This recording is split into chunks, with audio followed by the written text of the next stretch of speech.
Hey guys, what's going on? It's Grant, I'm Tash. and this is Indiebnb. This past week, we caught up with Bonnie Bloomgarden of Death Valley Girls. Let's roll that tape.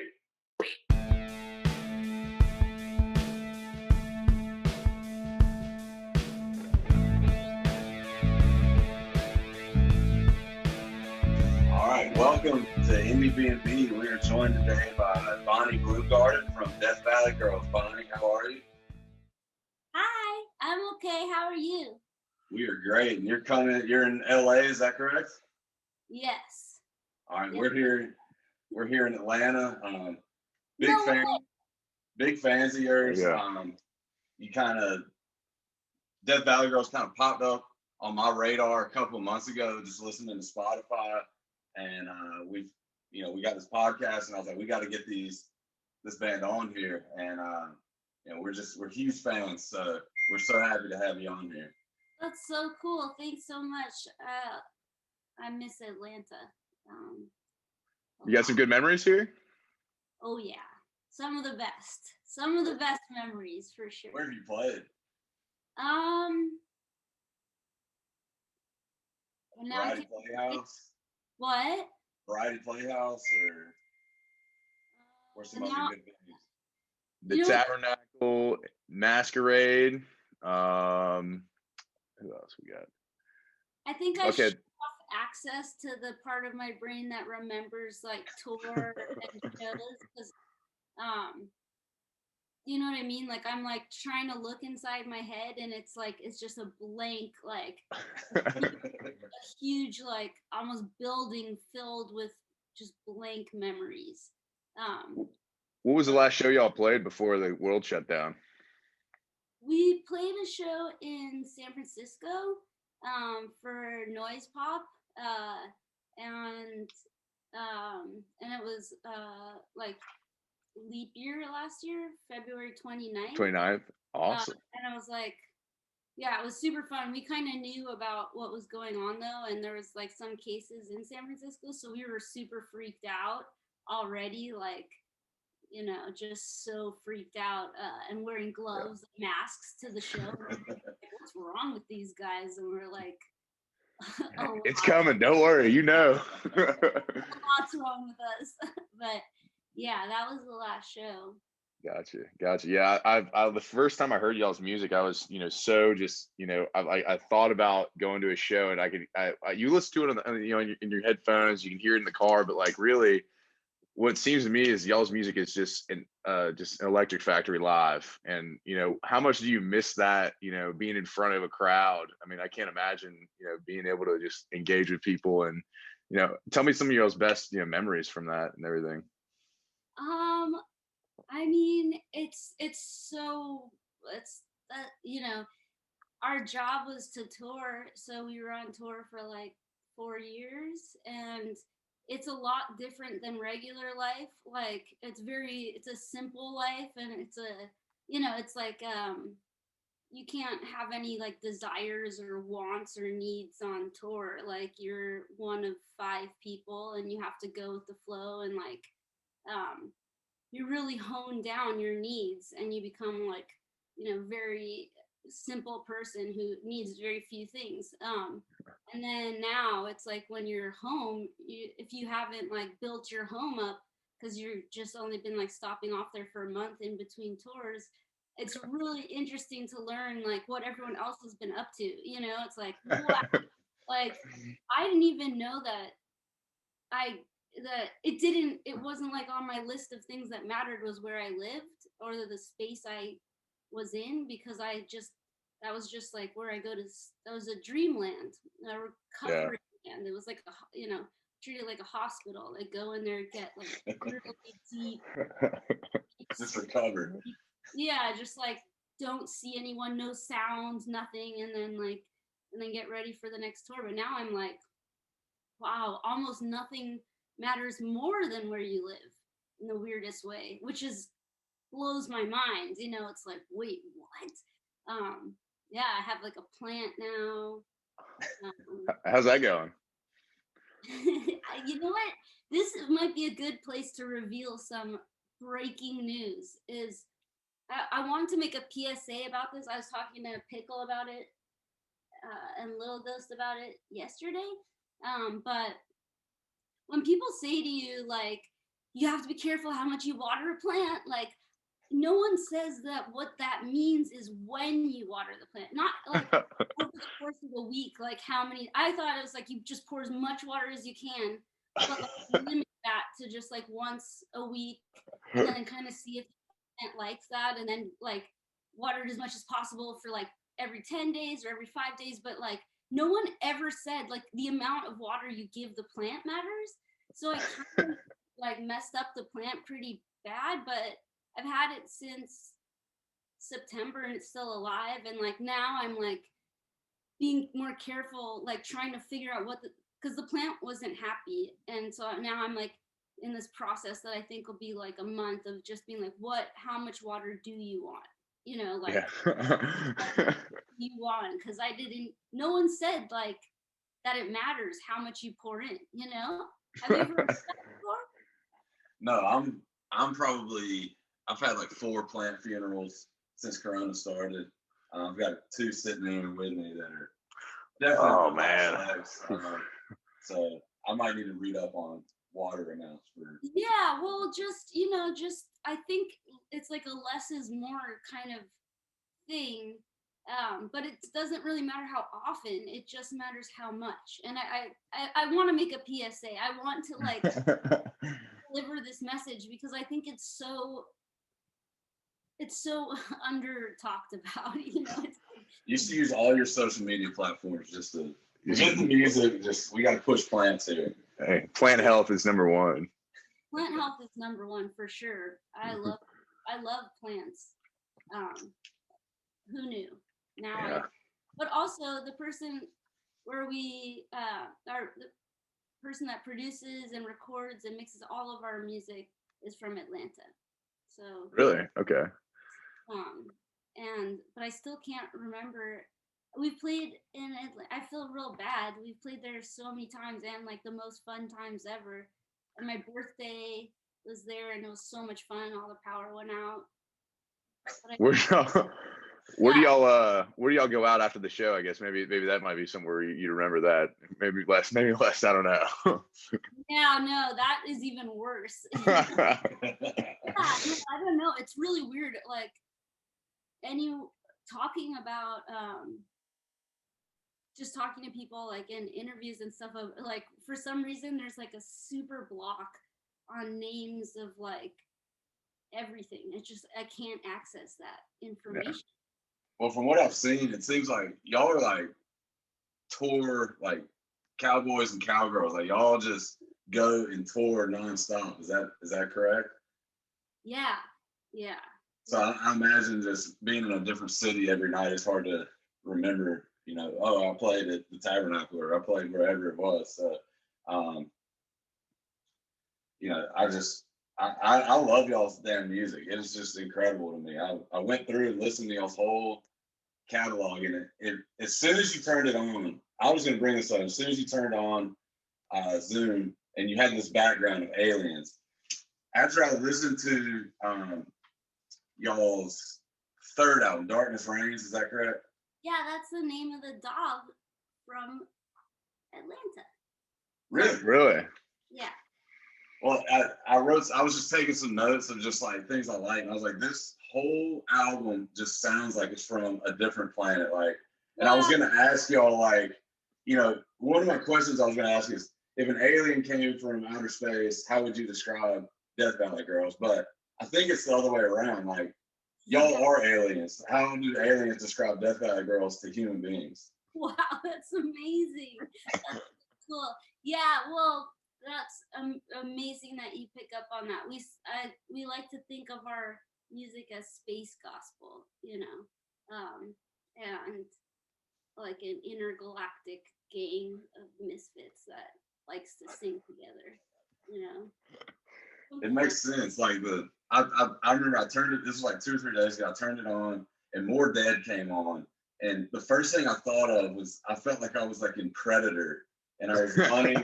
It sounded like if I was in the jungle and I was getting chased by Predator, this would be the song that was playing. and it just, cool.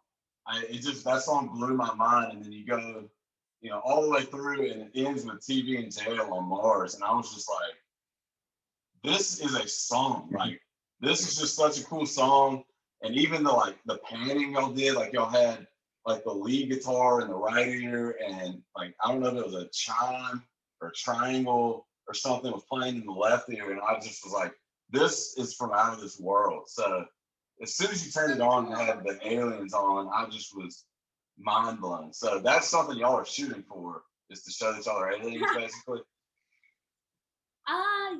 I mean, yeah, I think that we try and just like channel music from space. It's like all of these songs are kind of already written, somewhere, and we just try and like pull them down. And yeah, they're just like little pieces that are already there, and it's just our job to like put the puzzle together and record it. Yes, I've heard they say like artists that do sculptures know that like the sculpture's inside the block of marble, and they just have to chip it away. I've always heard that. What does the songwriting process look like for y'all? It's pretty messy and bizarre, and I wouldn't recommend it, but it's just basically usually it takes like a lot of procrastination, like so much, just like to the point where it's almost ridiculous. And it's like, oh my God, we're going into the studio to record a whole record in like a couple weeks. You didn't do any work. What's wrong with you? And then like worrying and worrying and worrying, like, oh my God, I haven't done any work. Like, what's happening? And then being like, okay, I just have to trust that it's all gonna happen. And then like trusting in the universe, like for real. And then just being like, and then walking. And while walking, like it just gets shot into your head, like the melody or a line or something. And like, okay. And then like finding someone, and or used to be finding someone, because I didn't carry my phone around. So you have to find someone and like sing it in your voicemail. Like, can you borrow your phone? I have an idea. That's awesome. Like sending it home and doing that, and like listening to all of those little snippets that came from like dreams or weird stuff, and then just like doing it with each other, just being like, here's this song. I don't know where it came from, and then like, playing it, and then the drums like coming in, and then just slowly building, and then being like, oh my God, we have to record this tomorrow, like thank God we found it just in the nick of time. And then we go in the studio and we lay down the like basic, just drums, bass, organ, maybe a little bit of guitar, and then pray for lyrics to fly from the sky into my head, until it's too late, and then I just have to do it right away, whatever is like just written down, and then bring people in to play and sing, lots of extra people, and that's how we write songs. So y'all are pretty riff driven from what it sounds like. With y'all have tons of guitar riffs. Larry seems like he's just a riff master. Yeah, he is. And is that where like a lot of the inspiration will come from? He'll come up with a riff, and then you just kind of run with it and get a melody. I think it's like there's a lot of ideas, and until he comes up with a riff that he likes, it's not a song. Like, you know what I mean? It's like he's not into it until he finds the song in the idea, and then he finds like the heart of the song. You know what I mean? It's like a weird, everyone has to find their part of the song together, and it's like we also like communicate psychically and are really pissed at each other. Like, why don't you know it yet? Like, I already know it. Like, or you know what I mean? Or just trying to like, you get on this psychic like wavelength where everyone's like, oh, okay, I think this is it, and it's like, yeah, and you're just waiting for everyone else, and like, yeah, you just try not to get mad that they're like not psychically, but it has to be like spontaneous, and it has to be improvised also. So it's a unique set of rules that we Yeah, so that leads me into my next question. So, I listened through Street Venom, Glow in the Dark, Darkness Reigns, and love all of them. They all kind of, I feel like they all have unique sounds, but there's still sort of a core about all of them that kind of ties the sound together that creates Death Valley Girls.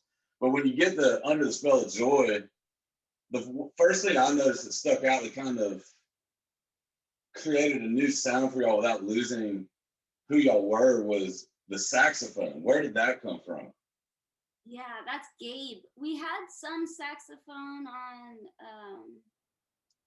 Darkness Reigns on a couple songs, and then on the song we released Dream Cleaver, which is the last song in the middle between the records, and it was just like we just knew we needed saxophone. We've been looking for a saxophone player for a long time, and Gabe fit in perfectly. Like he didn't know any of the songs before he recorded them. He just like, because we didn't, it wasn't like there was demos to really send him. I sent him some really embarrassing demos. Like, but usually I think typically people are like, okay, can you come play on this song? Here's the song. So you can be prepared. But like everyone that came in, it was just like, okay, we're making up this song now. Are you ready? And like he just, I think he was supposed to just, I think we sent him like 2 songs. I kind of wonder if he's still, like, that's pretty embarrassing, but he ended up playing on, like, he was like, this is so fun, like I'll just keep playing on all of them unless it doesn't work. And it's like, hell yeah. And then all the stuff we've done, all the shows we've done, like the virtual stuff, he's been playing with us. So it always seems like the saxophone players are like the most creative musicians. Like they can always fit in. The first song I heard of y'all's, they caught my attention. That not caught my attention. It did catch my attention, but it was the first one I ever heard. Was The Universe, and that one just has that strong saxophone, and it's just, when I went back and listened, I was like, oh, this is something they, just kind of incorporated, but it just flows right into y'all's sound, but gives it sort of a fresh feel. Yeah, totally. Well, I think it's our true sound has saxophone and a kids chorus and like 5 other people singing. Like I feel like our true band has like 100 members. Like, honestly, before we were being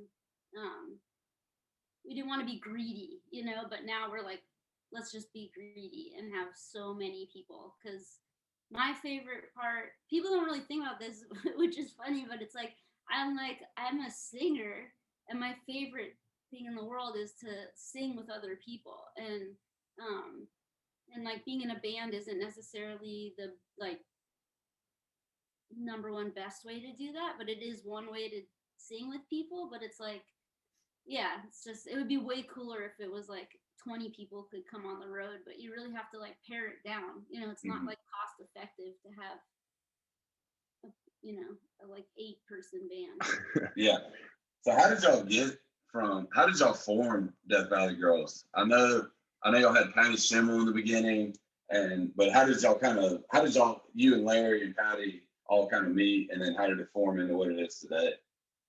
Patty is friends with my sister. They both have babies, and now those babies are 10.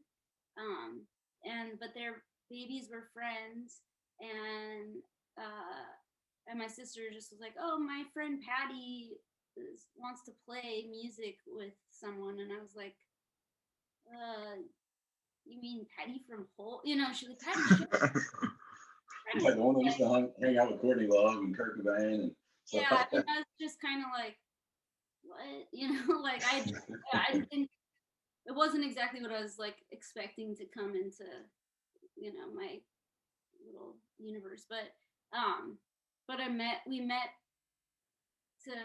where we planned on playing, and she brought Larry, who's her brother, and I brought Rocky, who is my best friend, and they were so funny and so fun, and it was amazing. And it was like, just from the beginning, it was like super fun hanging out, and like we practiced every Friday night for like a year, and and it was cool too because they're sober people, which was just like at that time was a good thing for me to Mm-hmm. like join a band that wasn't, I think that's why it kind of stuck around for a while, is because it wasn't like, it was just like the music really was what we had in common, and we weren't like getting wasted or anything. It was just like, which is fun too, for sure. And I love it. But I think that it being a necessary outlet, like we all four needed to play music, and like we could play with each other and we liked each other. So that that was that. And then we've gone through a bunch of different people. Um, Everyone equally as important as the next, and wish everyone could still be in the band, but unfortunately, as I said, the band has to be like around 5 people or else it just doesn't work. Yeah, and the crew now is awesome. Everybody, it's a good game we got now. It's so awesome that that's something why we love doing these kind of podcasts, is that that's something that we never would have thought of, like the fact that y'all were getting together on Friday nights, like the party night, and because y'all were able to just play music and not party, that was the perfect mixture and ingredients that y'all needed, and it just blossomed this incredible band that I wish more. I mean, I don't know how everyone in the world doesn't know about y'all, because I love y'all's music. Thank you so much. And I'm sure you get asked about this every time about Iggy Pop. That always comes. I'm sure that comes up every time because he's in y'all's music video, and I know he's a big influence on y'all. One thing I was thinking, it's kind of a roundabout way of getting to Iggy Pop, was when I was listening to Street Venom. It reminded me of like the early days of the Dum Dum Girls. I don't know if you listen to them at all. Oh, that's cool. I like them. And I was like, y'all kind of remind me of that on Street Venom. And I was trying to remember the name of that album of theirs, and I was Googling it, and it popped up Dum Dum Boys, which is Iggy Pop's song, and that's where Dum Dum Girls came from. And I just thought that it was like the full circle, and I was just, this is awesome.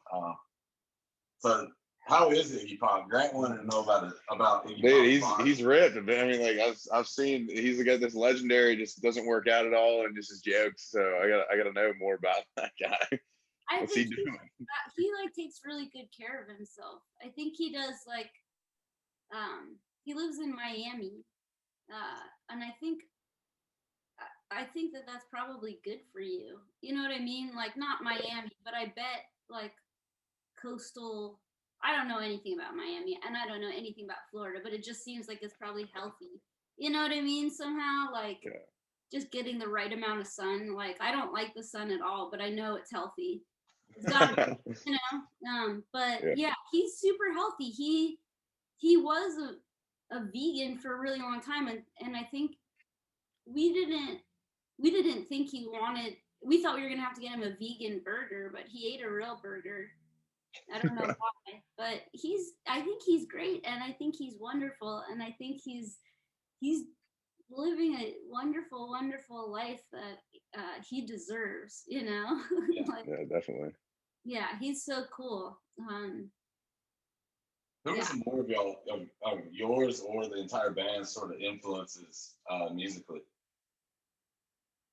Like Iggy would be, the Stones, Black Sabbath, like Germs, I don't know, Buzzcocks, Bo Diddley, Velvet Underground. I know Larry always says that. I'm like, oh yeah, that's a good one. B-52s, Georgia. That's right. There you go. Yeah.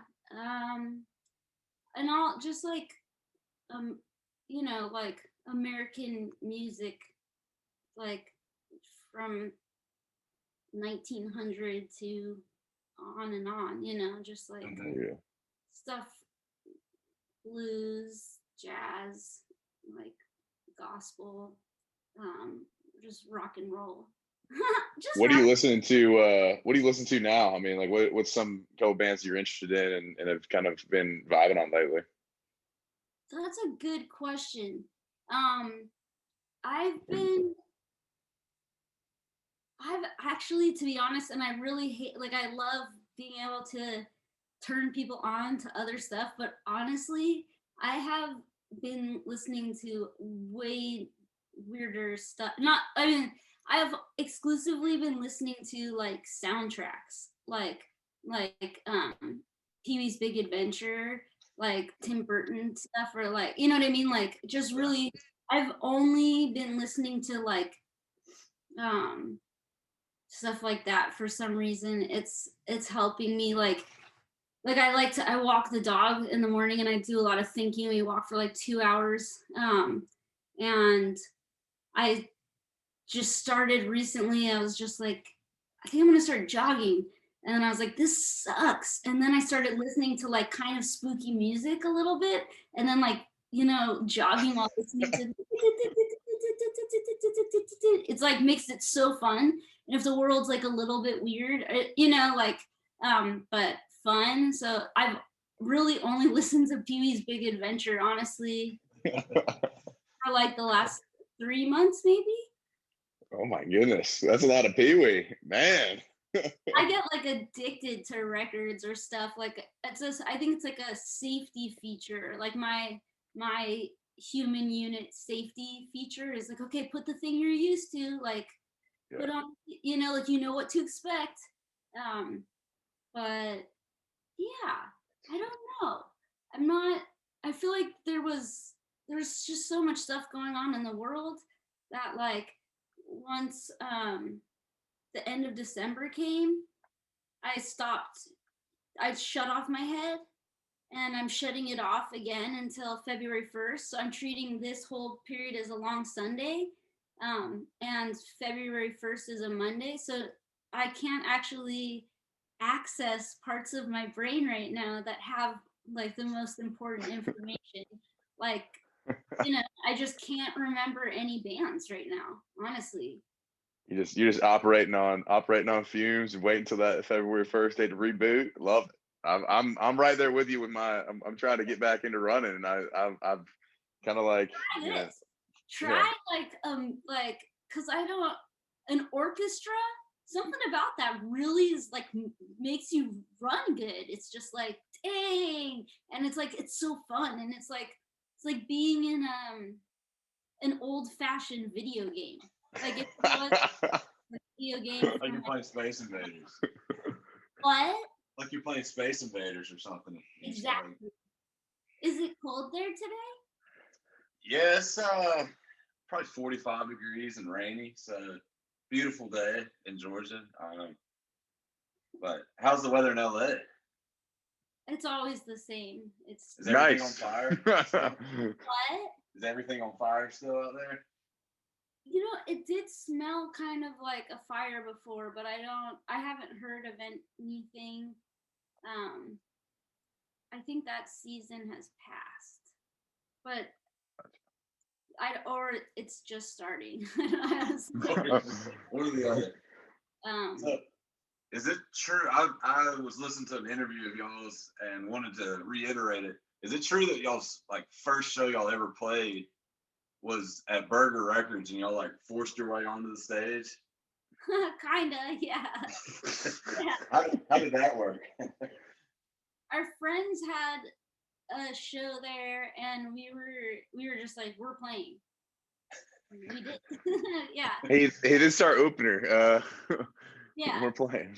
yeah. I mean, they were pretty surprised for sure to like have Patty be like in the opening band.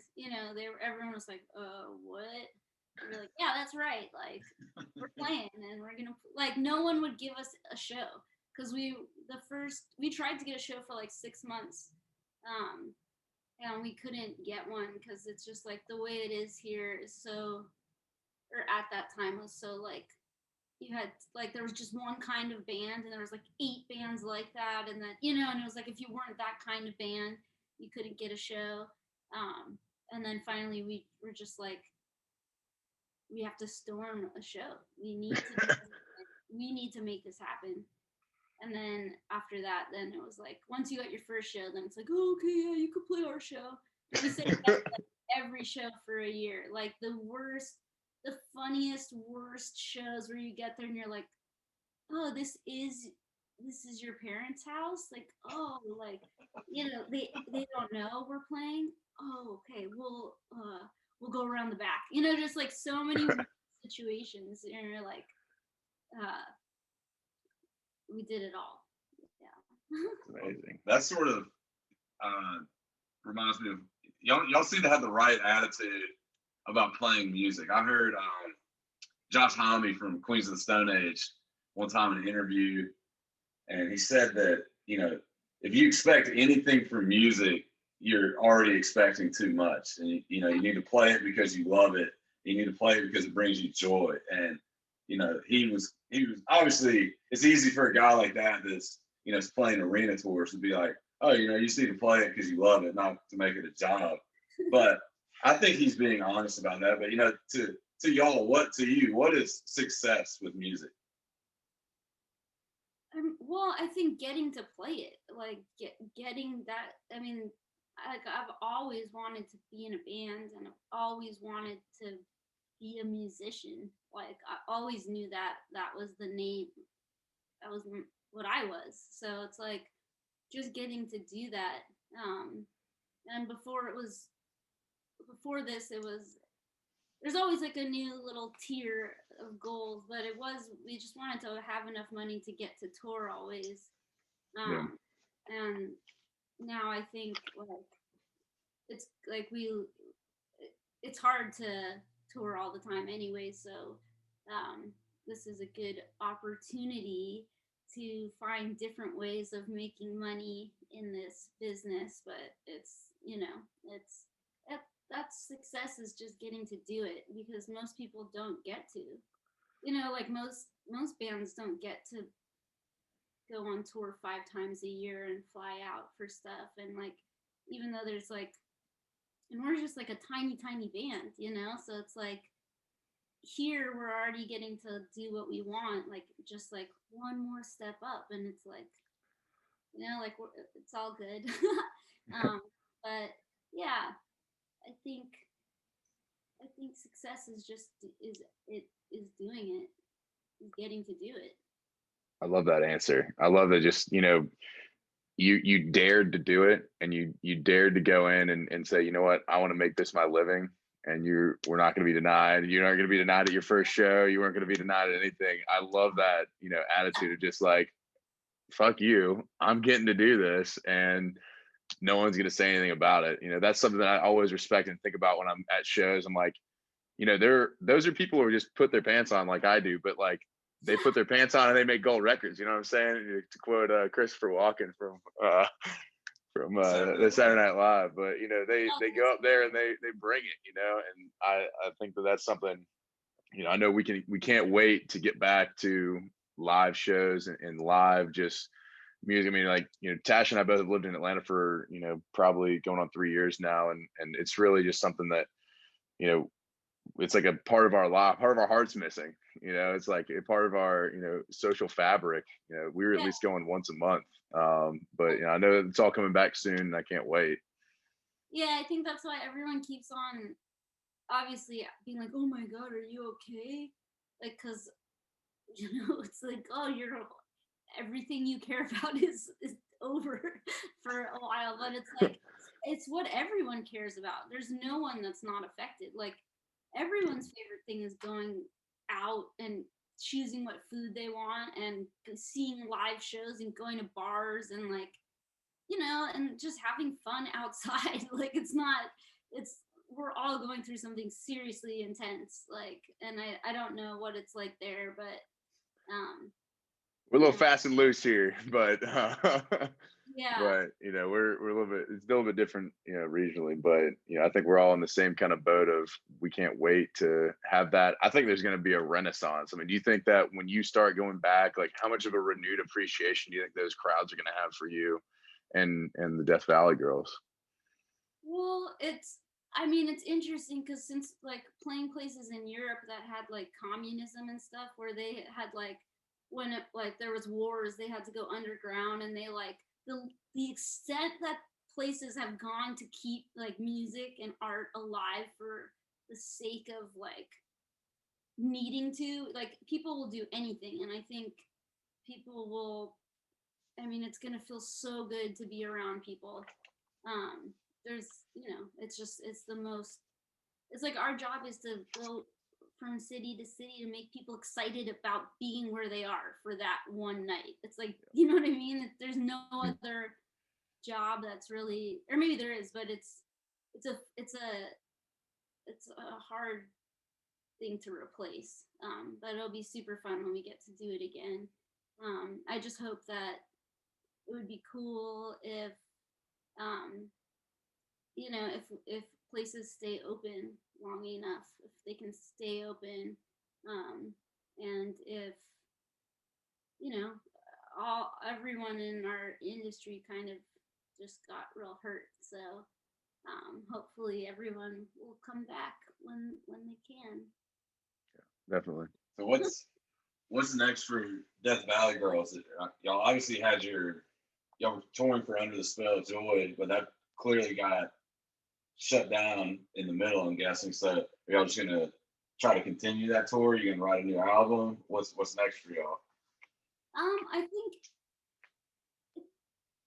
I mean, we're working on a bunch of stuff right now to like, because usually you would tour a record for like a year and a half. So we're trying to think of ways to like present each song on the record in an exciting way, because we can't go to your city and do that. Yeah. But so we're planning on fun stuff, and we're making a podcast, a supernatural and occult podcast. And we're just working on a bunch of fun stuff like that, and then we'll record again. But yeah, it's like right now is just healing, getting through. Like, this is the end of 2020, and February 1st, and then it's like we're gonna have so much new stuff. I can already tell. It's just waiting to fly out of our heads. Yeah, we're so excited, and that's part of the reason we want to do this podcast, is just to help. We love music so much, and we love bands so much, and we want to do anything we can to help spread bands and get their music out there. Like, I mean, you're in LA, we're in Atlanta, and we want people in Atlanta to know about Death Valley Girls, and that's the whole purpose of this podcast, was just for us to get closer with artists that we love, and to help the artists in any way we can. And if y'all come to Atlanta anytime soon, we will put the word out, and you can guarantee we'll be in the front row of the concert, screaming our hearts out. Exactly. So one thing we like to do on this podcast. You played the Earl last time. The Earl over East Atlanta. Yeah. Oh yeah, I love. I've been out there I saw Lucy Dacus there a while back. You can get the Earl can sneak up on you. You get it. They get a beer and a shot combo. If you get too many those, you can get a little bit rowdy. But yeah, we like it there for sure. Yeah. So one thing we like to do on this podcast, and Grant goes by the nickname of Peter, it's his middle name, and so we have a segment we call Pete Peterson's Party Pack of Questions. Okay. And Grant is just going to rattle off. It's going to be very fast. I'm just going to go ahead and prepare you. He's going to rattle off a bunch of sort of either or questions. And you just answer the first thing that comes to your mind. So let's 3, 2, 1, go. All right, welcome to Pete Peterson's Party Pack of Questions. Let's start with number 1. Cats or dogs? Dogs. Fluffy towels or scratchy towels? Fluffy. Favorite type of guitar strings? Ernie ball, slinky. I like number 9. Okay. Favorite candy bar? Ooh, Snickers. Waffle House, waffles or pancakes? Can't say Waffle House; they don't have that there. Waffle House? You're just waffles or pancakes? Waffles or pancakes? Shoot. Pancakes. Bud Light or PBR? Bud Light. No. Go to PBR. Bud Light was the first thing I said. She popped in. Go to holiday song. Go-to holiday song. Yeah, what's your go-to holiday song? Oh my God. I don't know, like All Lang Syne, Jingle Bells. I feel like the Halloween 3 soundtrack is all I can think of. I got you. All right. Last song you sang in the shower. Pee-wee's Big Adventure theme. Sunrise or sunset?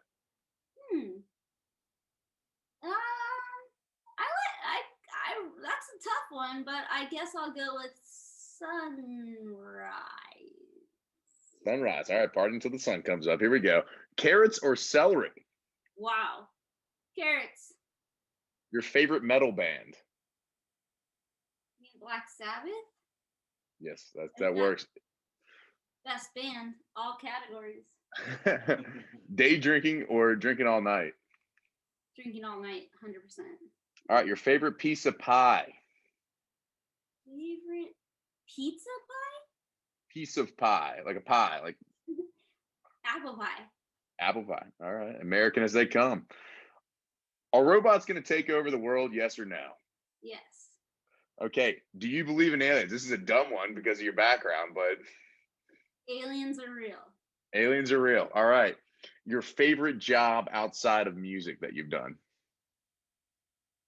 Cook. Kitchen. Favorite sport? To play or to watch? To watch. Baseball. Okay. Best concert you've ever seen? Iggy Pop. Iggy Pop. Rap song you know every single lyric to? Oh my gosh, that's a good question. Can I pass? You can pass. We'll come back. Yeah, I feel like that's a lot of pressure. All right. Favorite concert T-shirt that you own? I own a Sabbath Bloody Sabbath shirt. That's pretty sick. That is sweet. All right, you want to come back to rap lyric you know? I feel like I can't answer that question. I have to just pass. All right. Yeah, for no reason. I can't. I really don't feel like going. Sorry. Mine's Juicy, Biggie Smalls. I mean, that's cool. It was all a dream. All right. Well, I appreciate you answering the Pete Peterson party pack of questions. I'm going to toss it back to Tash. All right, Bonnie. Well, you've already given your PSA on keeping your plants alive. Is there anything else you want to say while we got you here? Well, no, not that I can think of. But yeah, when we do come back around, write us an email so we can get you on the list to go to the show. And thanks so much for asking me to talk to you. Of course. Thank you so much for talking with us. It was exciting and we love it. I can't wait to see you guys live again. Yeah, for sure. Stay so safe, you guys. You too. Thank you. Okay, bye. Bye.